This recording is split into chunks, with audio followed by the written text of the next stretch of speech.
l'environnement modifie vraiment l'expression des gènes. La meilleure preuve de ça, c'est qu'il y a des plantes pour lesquelles on a regardé la modification entre l'hiver et l'été, par exemple sur l'éclosion des fleurs. C'est la même plante, pourtant elle n'a pas la même expression.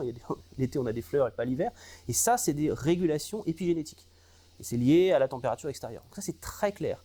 La couleur du pelage de certains animaux, par exemple, les agoutis, les sortes de petits rats, est directement modifié par l'épigénèse, par l'épigénome. Hein. Donc du coup, il y a une claire expression différentielle des gènes sous l'influence dans les facteurs environnementaux, la nourriture chez les agoutis, la température extérieure.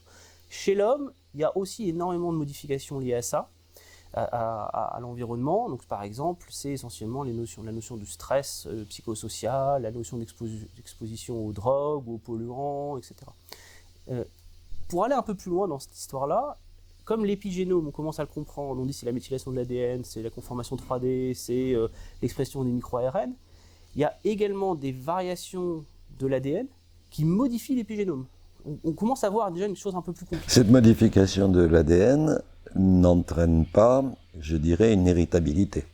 Alors, en partie, dans le sens où il y a des maladies qui sont causées par des mutations dans certains gènes qui régulent l'épigénèse.